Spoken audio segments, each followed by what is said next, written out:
তুমি আমাকে ইগনোর করছো মেয়ে? এই মন্ত্রী অদ্রিত মাহমুদকে ইগনোর করছো? তোমার সাহস দেখে অবাক হচ্ছি আমি।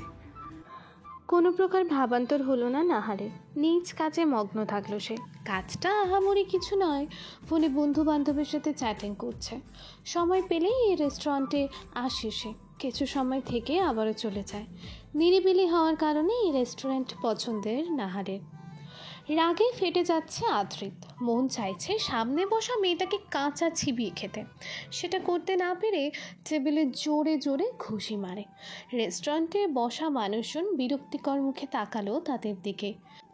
মাস্ক ক্যাপ পরে থাকার কারণে আদ্রিতকে চেনার কোনো উপায় নেই। বিরক্তিতে সূচক উচ্চারণ করলো নাহার। ফোনটা লক করে চোখ ছোট ছোট করে তাকালো আদ্রিতের দিকে। কিছু বলছিলেন মিস্টার মাহমুদ? রাগের মাত্রা আকাশচুম্বী হলো আদ্রিতে। নিচু গলা কিন্তু দাঁতে দাঁত চেপে রাগ মিশ্রিত কণ্ঠে বলল, আমি কি বললাম তুমি শুনতে পাওনি? নাহার উত্তর না দিয়ে মুখ ঘুরিয়ে ওয়েটারকে ডাকলো। এক কাপ কফি প্লিজ। ওয়েটার চলে গেলে নাহার এবার ভালো করে তাকায় আদ্রিতের দিকে। আদ্রিতের চোখ দুটো শুধু দেখা যাচ্ছে, তাতেও বোঝা যাচ্ছে কী পরিমাণ লেগে আছে। কিন্তু নাহারের তাতে কিচ্ছু যায় আসলো বলে মনে হলো না। কফি এলে তাতে চুমুক দিতে দিতে বলল, আপনি বললেন আমি আপনাকে ইগনোর করছি। আপনার সাথে তো আমার জানা মতে এমন কোনো সম্পর্ক নেই যার জন্য আপনার সাথে আমাকে চিপকে থাকতে হবে। তাহলে ইগনোর করার কথাটা এলো কিভাবে? সরি, আপনার জন্য কফি অর্ডার দিতে পারলাম না, কারণ আপনি না খেয়ে উঠে যাবেন। আর আমি কোনো বড়লোক বাপের মেয়ে নই। সত্যি সত্যি আদ্রিতার এক মুহূর্ত থাকলো না। রাগে গজগজ করতে করতে উঠে চলে গেল। আদ্রিতের যাওয়ার পানে তাকিয়ে নাহার নিজ মনে বলে উঠল, আপনি অন্য মেয়েদের ক্রাশ হতে পারেন মিস্টার মাহমুদ, কিন্তু এই নাহারের নয়। একের পর এক পাঞ্চিং ব্যাগে পাঞ্চ করছে আদ্রিত। রাগ কমছেই না তার। একজন মন্ত্রী হয়ে বেহায়ার মতো সে নাহারের পেছনে ঘুরছে, অথচ ওই মেয়ে তাকে পাত্তাই দিচ্ছে না। আর্য এসে কোনো মতে থামায় তাকে। ভাই কি করছেন এসব? তুই দেখলি আজু, ওই মেয়ে আমাকে পাত্তাই দিল না, আসিফ মাহমুদকে পাত্তা দিল না। এরকম সিংহের মতো গর্জালে হরিণ কি নিজে এসে ধরা দেবে? বিড়বিড় করে বলল আর্য। তবে আদ্রিতের কান অবধি ঠিকই পৌঁছালো। ভ্রু কুচকে তাকালো আদ্রিত। কিছু না বলার ভান করলো আর্য। তুই কি বলতে চাইছিস? আমি ওর সামনে বেড়ালের মতো মিউ মিউ করবো? হ্যাঁ সূচক মাথা নাড়ায় আর্য। চোখ সরু করে আর্যকে দেখে আদ্রিত। আর্য চলে যায়। আদ্রিত ভাবে মেয়েটার মায়ায় সে কিভাবে পড়েছিল। নাহার মোটেও অন্য আর 5টা মেয়ের মতো নয়। যেখানে কিনা মন্ত্রী আদ্রিত মাহমুদ বলতে পাগল মেয়েরা, সেখানে নাহার নামক মেয়েটা তাকে সহ্যই করতে পারে না। পরন্ত এক বিকেলে ফুটপাতের শিশুদের খাবার খাওয়াতে দেখেছিল নাহারকে। পরনে ছিল সাদা শাড়ি। খোঁজ খবর নিয়ে জানতে পেরেছিল সেদিন নাহারের মায়ের মৃত্যুবার্ষিকী ছিল। মেয়েটাকে মুগ্ধ হয়ে দেখেছিল আদ্রিত। ধীরে ধীরে ভালোবাসা জন্মায় মেয়েটার প্রতি। মধ্যবিত্ত ঘরের মেয়ে নাহার। টিউশনি করে নিজের এবং পরিবারের খরচ চালায়। চাকরির জন্য অনেক জায়গায় ইন্টারভিউ দিচ্ছে। পরিবারে দাদা দাদি আর ছোট ভাই ছিল।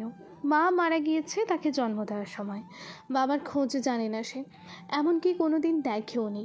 দাদা দাদির থেকে শুনেছে নাহারের জন্মের সময় তার মা মারা যাওয়ার কারণে তার বাবা তাকে না দেখেই চলে গেছে।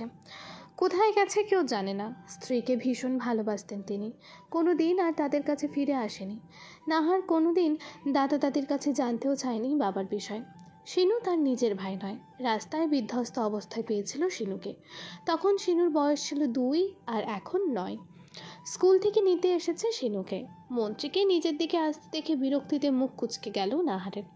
আদ্রিতকে দেখে চেনার উপায় না থাকলেও নাহার ঠিকই চিনল।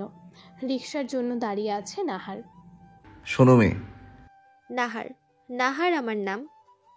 কাট কাট কণ্ঠে বলল নাহার।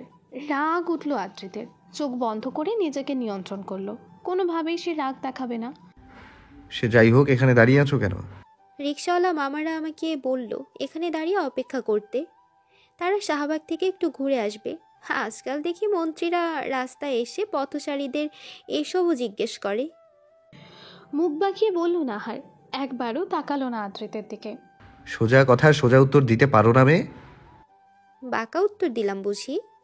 রিকশা দাঁড় করিয়ে ঝিনুকে নিয়ে উঠে পড়ল।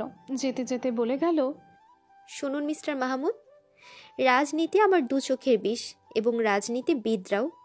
তাই বলছি, আমার পিছু ছেড়ে দিয়ে নিজের কাজ করুন। আমার পেছনে ঘুরে কোনো লাভ হবে না। নিজের মতো চলে গেল নাহার। পেছনে ফেলে গেল আদ্রিতকে। আদ্রিত রাগান্বিত মুখে মুচকি হেসে নাহারের উদ্দেশ্যে বলল, আদ্রিতের প্রেম পুকুরে তোমাকে ভাসাবই প্রেয়সী। এর জন্য যদি আমাকে তোমার পেছনে ঘুরতে হয় তাতে ক্ষতি কি? তুমি তো আমারই। শিনুকে নিয়ে বাড়িতে ঢোকা মাত্রই মেজাজ খারাপ হয়ে গেল নাহারের। দাদির সাথে বসে আছে নাহারের ফুপি শরীফা বেগম, পাশেই তার একমাত্র ছেলে তুহিন। নিজের ঘরে যাওয়ার জন্য পা বাড়ালো নাহার, কিন্তু ফুপির কথাই থেমে গেল। শরীফা বেগম পান চিবোতে চিবোতে বললেন, আদব কায়দে কি সব খুঁয়েছিস? আমাকে কি চোখে পড়ছে না? পিছু ফিরল না নাহার। কোনো জবাব না দিয়ে গটগট পায়ে নিজের ঘরে চলে গেল। শরীফা বেগম মুখ বাঁকালেন, ছেলেকে ইশারায় বললেন নাহারের কাছে যেতে। হেলেনা বেগম বাধা দিলেন, কিন্তু তাকে উপেক্ষা করে তুহিন নাহারের ঘরের দিকে গেল। তুহিনের সাথে নাহারের বিয়েটা কবে দিবে মা? তোমাকে কতবার বলতে হবে শরীফা, নাহার বিয়েতে রাজি নয়। তোমার নেশাখোর ছেলেকে কোনোভাবেই বিয়ে করবে না নাহার। খবরদার না, আমার ছেলেকে নেশাখোর বলবে না। লাখে একটা আমার সোনার টুকরো ছেলে। তোমার নাতনির কিসের এত দেবা? সেধে ওকে নিজের ছেলের বউ করতে চাইছি। আমার ছেলের পিছনে মেন লাইন লেগে আছে। তাহলে সে মেয়েদের লাইন থেকে একটা মেয়ের সাথে বিয়ে করিয়ে দাও। থতমত খেয়ে গেল শরীফা বেগম। মায়ের সাথে কথায় কখনো পেরে ওঠে না, তবুও নানাভাবে বোঝাতে চেষ্টা করতে লাগলো। হেলেনা বেগমের এক কথা, তার নাতনি রাজি হলেই বিয়ে দেবে। শরীফা বেগম জানেন এটা অসম্ভব। নাহার কোনো দিনও রাজি হবে না। ঘরে এসে সবেমাত্র একটু বসেছে নাহার। নিজের অতি নিকটে কারো অস্তিত্ব টের পেল। নাহারের বুঝতে বাকি রইল না কে। পেছনে ফিরে ঠাঁটিয়ে চর বসালো তুহিনের গালে। হঠাৎ আক্রমণে তাল সামলাতে না পেরে তুহিন নিচে পড়ে গেল। আমি কিছু করার আগেই বের হও আমার ঘর থেকে। চিৎকার করে বলল নাহার। অতিরিক্ত রাগের ফলে নাক টিরটির করে কাঁপছে, চোখে মুখে স্পষ্ট ফুটে উঠেছে রাগ। তুহিনকে সেভাবেই থাকতে দেখে কলার ধরে দাঁড় করালো। ধাক্কা মেরে নিজের ঘর থেকে বের করে দরজা লাগিয়ে দিল নাহার। রাগ ঘৃণায় গা রিরি করছে। ছোটবেলায় নানাভাবে নিজের ফুপুর ছেলের কাছেই হেনস্থা হয়েছে নাহার। মনে পড়তেই গা গুলিয়ে আসছে। ওয়াশরুমে চলে গেল নাহার। চোখে পানি চিকচিক করছে তার। তুহিন হতভম্ব হয়ে দাঁড়িয়ে আছে ঘরের বাইরে। এখনো বুঝে উঠতে পারছে না এসব কি হলো। তার সামনেই নাহার ভয়ে সবসময় গুটিসুটি হয়ে থাকতো। সেই মেয়ের হঠাৎ এমন রূপ ভীষণভাবে নাড়িয়ে দিয়েছে তাকে। রেগে নাহারের দরজায় করাঘাত করে একবার, তোকে আমি দেখে নেব নাহার, তুহিনের গায়ে হাত দেওয়ার ফল পাবি তুই। তুহিনের ঠোঁটের কোণে রক্ত দেখে শরীফা বেগম অস্থির হয়ে উঠলেন। গালে হাত দিয়ে বললেন, কি হয়েছে তোর বাবা? দেখ কারো কাছে থাপ্পড় খেলো নাকি। তোর ছেলেকে সাবধান করবি। যাকে এতদিন দুর্বল ভেবে এসেছে সে আর আগের মতো দুর্বল নয়। হাত পা ভেঙে ঝুলিয়ে রাখবে। ব্যঙ্গ করে বলল হেলেনা বেগম। তুহিন রেগে তার দিকে তাকালো, হনহনিয়ে বেরিয়ে গেল বাড়ি থেকে। পেছনে শরীফা বেগমও ছুটলেন। আমাকে বিয়ে কবে করাবে বাবা? চোখ গোল গোল করে আদ্রিতের দিকে তাকায় জুনায়েদ সাহেব। খাবার পরিবেশন করতে থাকা আয়েশা বেগমের হাত থেমে যায়। তিনিও অদ্ভুত দৃষ্টিতে তাকান ছেলের দিকে। এভাবে তাকানোর কিছু হয়নি।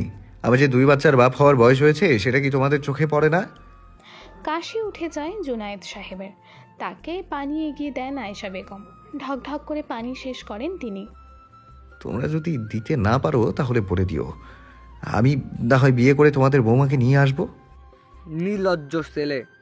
বিয়ে করতে চাইলে বুঝি নির্লজ্জ হয়ে যায় মানুষ? তাহলে তো তুমিও নির্লজ্জ। দাদুর থেকে শুনেছিলাম তুমিও নাকি মাকে বিয়ে করার জন্য উঠে পড়ে লেগেছিলে।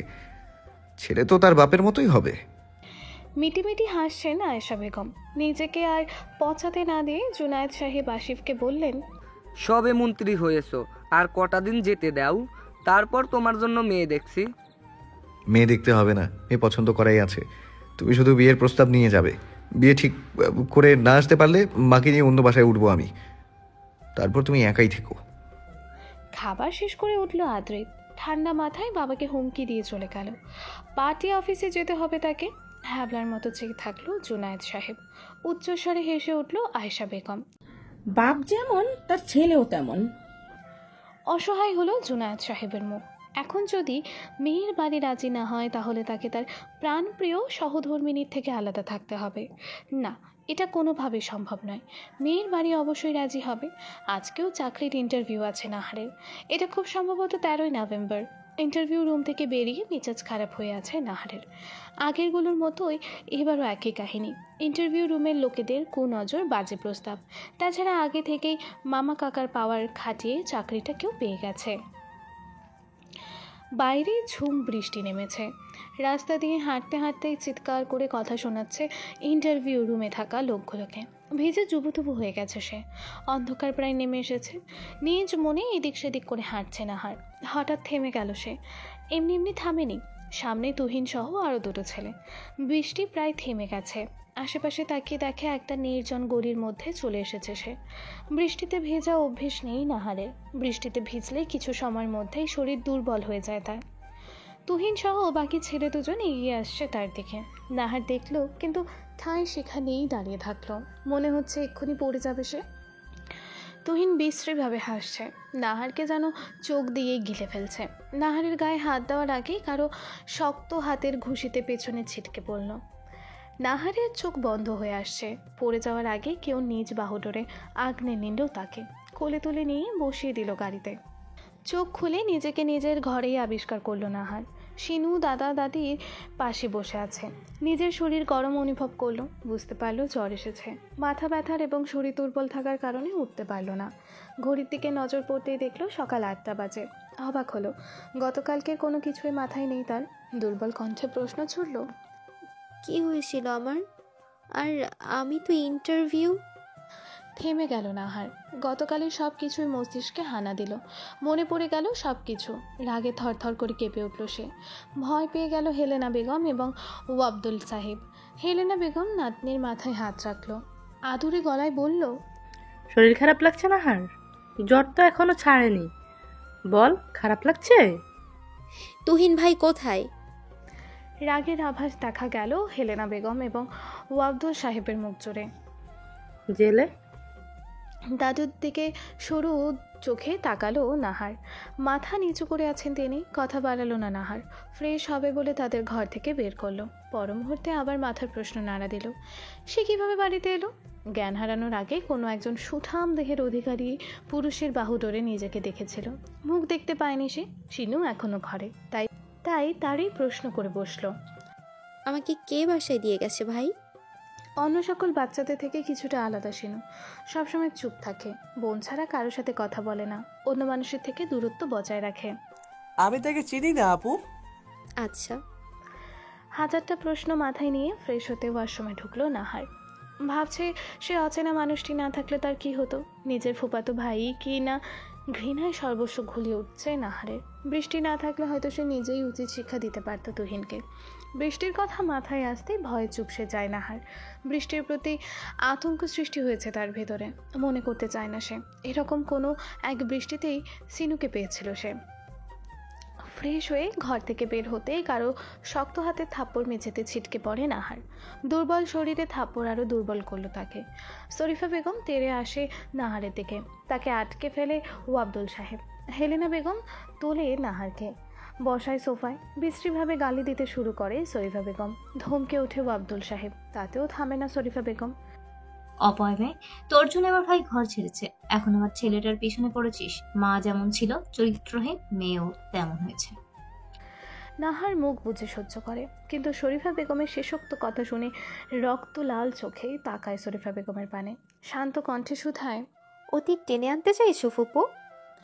মুহূর্তেই থেমে যায় শরীফা বেগম। তেজ না কমিয়েই নাহারকে বলে, আমার ছেলেকে কেন ফাঁসিয়েছিস? এক্ষুনি চল আমার সাথে, কেস তুলে দিবি। লজ্জা হওয়া উচিত তোমার ফুপু।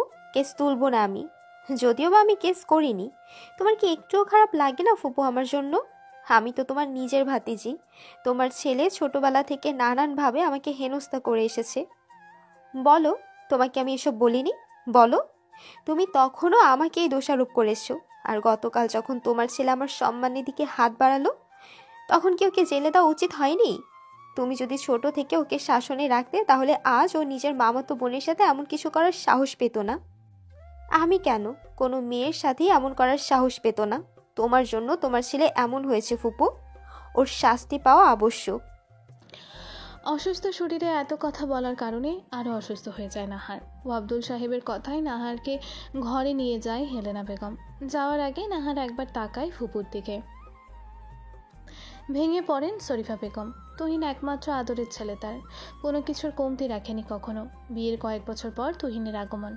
যে করেই হোক ছেলেকে জেল থেকে বের করবেন তিনি। আদ্রিতকে আপাতমস্তক পর্যবেক্ষণ করছে আরজু। পার্টি অফিসে এসেছে দেখছে রেগে আগুন হয়ে আছে আদ্রিত। দলের কয়েকটা ছেলে ইতিমধ্যে রাগের শিকার হয়েছে। আরজুও তাদের নিষেধ করেছে যেন আদ্রিতের রাগ না কমা অবধি অফিসের সামনে না আসে। আরজু, আমি একজন মন্ত্রী হয়েও যদি কোনো মেয়েকে তুলে এনে বিয়ে করি তাহলে কি হবে? চোখ দুটো রসগোল্লার মতো বড় হয়ে যায় আরজুর। আদ্রিত তার দিকেই উত্তরের আশায় তাকিয়ে আছে। শুকনো ঢোক গিলল আরজু। আদ্রিত ফের বলল, ওই মেয়েকে তুলে এনেই বিয়ে করতে হবে। রাগী তেরা মেয়ে জীবনেও সোজা কথায় রাজি হবে না। আরজু এবার বুঝলো আদ্রিতের কথার অর্থ। সে খানিকটা এগিয়ে এলো আদ্রিতের দিকে। তারপর আদ্রিতকে ভালো করে দেখলো। ভ্রু কুঁচকে ফেললো আদ্রিত। স্যার, প্রস্তাব পাঠান আগে। আপনি মন্ত্রী, অবশ্যই ম্যাডামের পরিবার রাজি হবে। এটা বলার জন্য আমার মুখের সামনে আসলে তুমি? আরজু আবারও নিজের জায়গায় এসে বসলো। প্রশ্ন করতে ইচ্ছে করলো আদ্রিত এত রেগে আছে কেন, কিন্তু করলো না।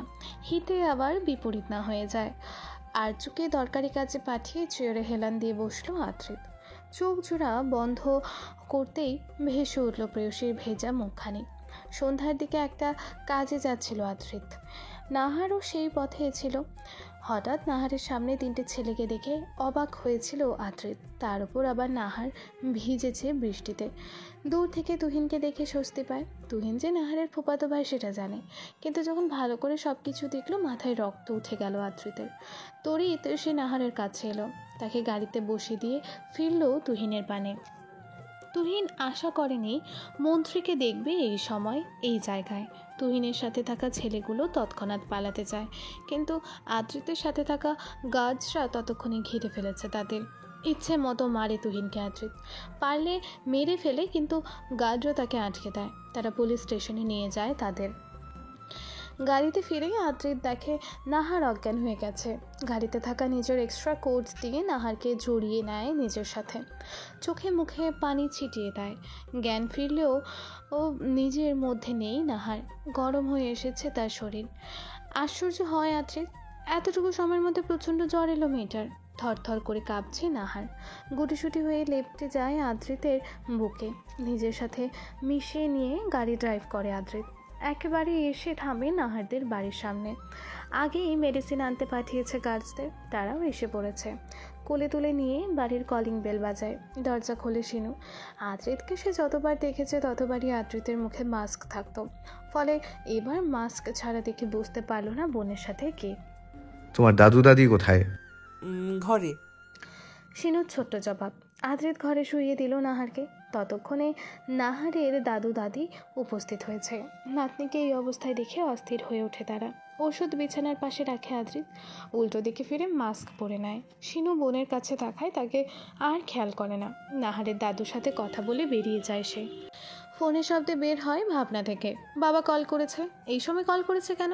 রিসিভ করতে ওপাশ থেকে ভেসে আসে বাবার গম্ভীর গলা। পুরো ঘর জুড়ে জিনিসপত্র ভেঙে চুরে পড়ে আছে। বিছানায় শান্ত হয়ে শুয়ে আছেন জিমা বেগম। তার এক হাতে ধরে রেখেছে আদ্রিত।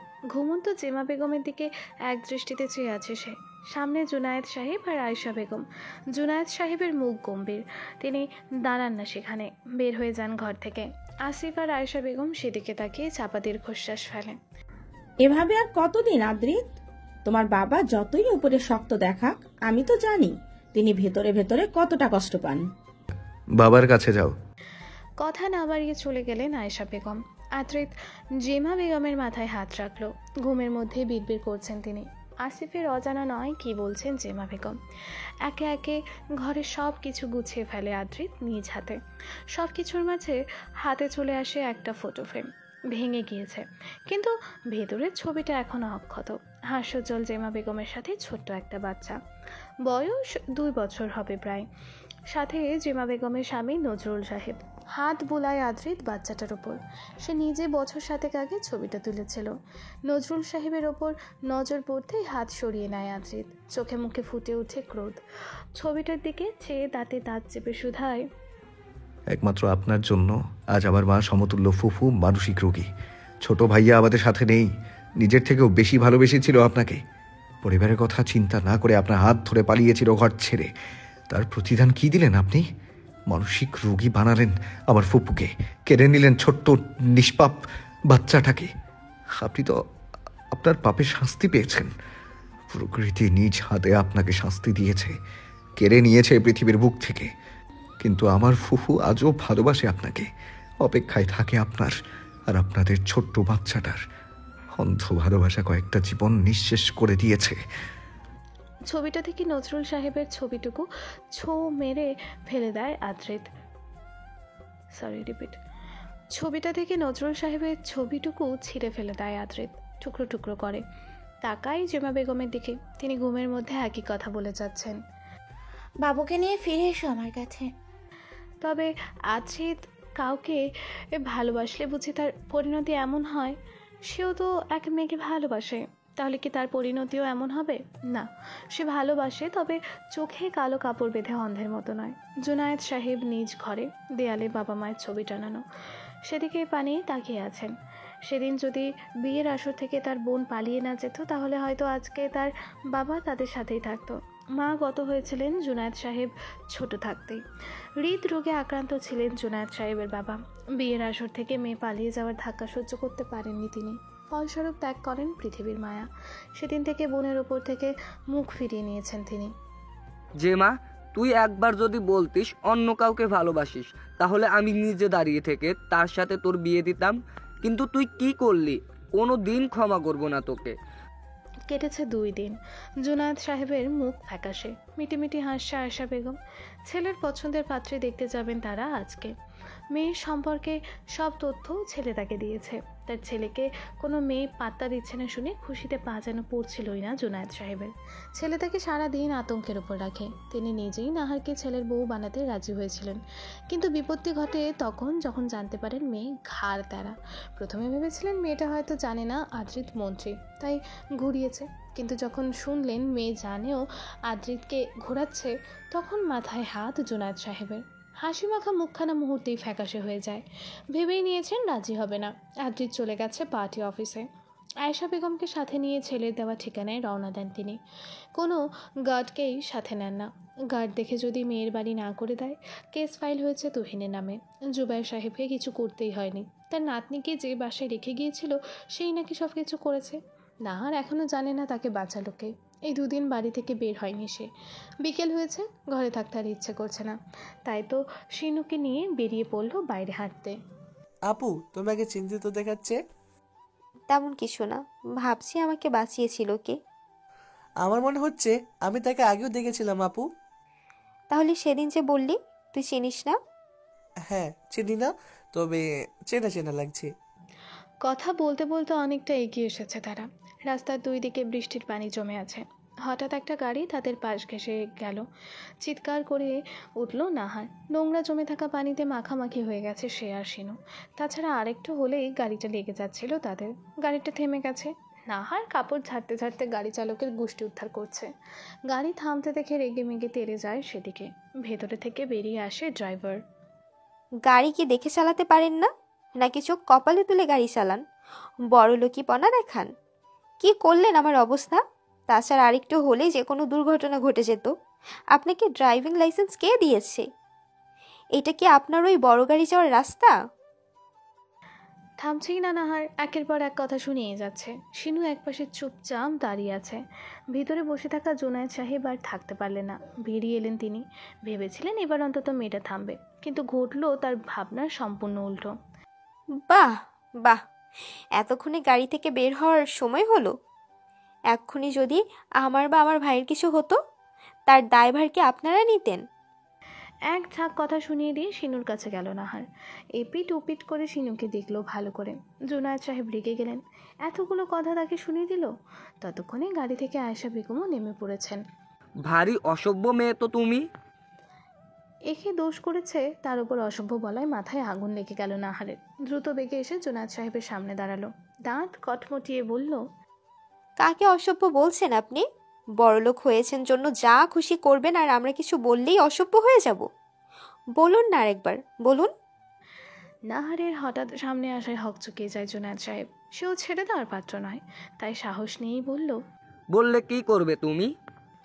এদিক ওদিক দেখলো নাহার, সামনের দিকে পাথর পড়ে থাকতে দেখে চটজলদি হাতে তুলে নিল। আয়েশা বেগম বুঝতে পারলেন নাহার কী করতে চাইছে, তাই তিনি আটকে ফেললেন নাহারকে। রাগে ফোঁসফোঁস করছে নাহার। শান্ত হও মা, পরের বার থেকে দেখে শুনে গাড়ি চালাবে।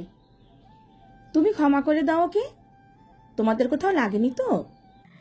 একেবারে শান্ত হয়ে গেল নাহার। চোখজোড়া গোল গোল করে আয়েশা বেগমের দিকে পূর্ণ দৃষ্টি ফেলল। কানে বাজলো আয়েশা বেগমের বলা মা ডাক্তার।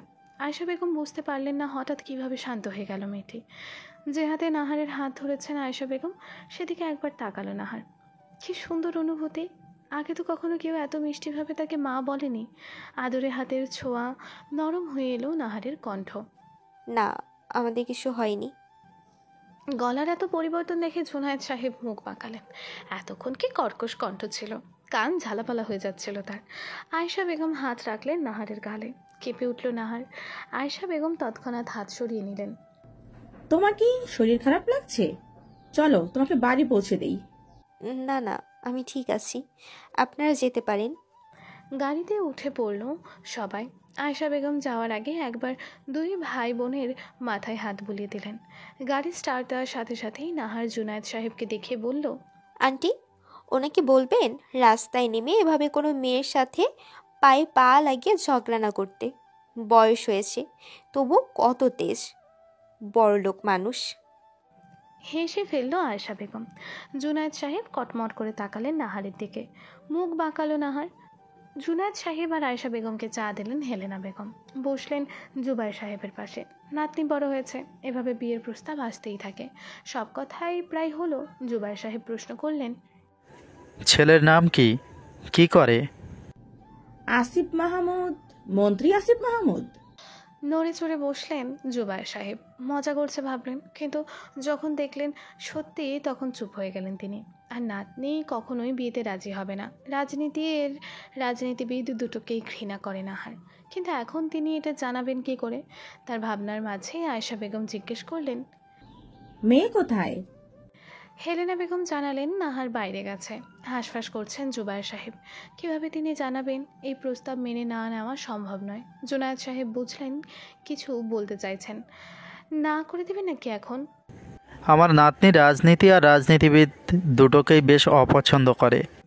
জুনায়েদ সাহেবের মনে হলো জুবায়ের সাহেব কথাটার মাধ্যমে প্রস্তাবটা নাকচ করে দিলেন। তিনি কিছুতেই হাল ছাড়বেন না। জুবায়ের সাহেবকে কিছু বলার আগেই দরজার দিকে নজর গেল। দাঁড়িয়ে পড়লেন তিনি। তুমি এইখানে?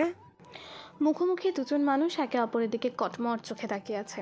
পারছে না একে অপরকে চোখ দিয়েই গিলে ফেলতে। নাহার নিজ বাড়ির সামনে সেই গাড়িকে দাঁড়িয়ে থাকতে দেখে চটজলদি বাড়ির ভেতরে প্রবেশ করে। শুনতে পায় সব কথা। তখন থেকে আগে ফুঁসছে, কাপড়ও পাল্টায়নি। জুনায়েদ সাহেব যখন জানতে পারলেন ছেলের পছন্দের মেয়ে এবং তারা যাকে বৌমা করে নিয়ে যেতে এসেছে এই মেয়ে, তখন থেকে মুখটা গোল আলুর মতন হয়ে গেছে। নাহার এতক্ষণে জেনে গেছে যে এনারা আসিফের মা বাবা। কোনো রকম ভনিতা না করে সোজা সাপটা তাদের মুখের ওপর বললেন, আমি রাজি না।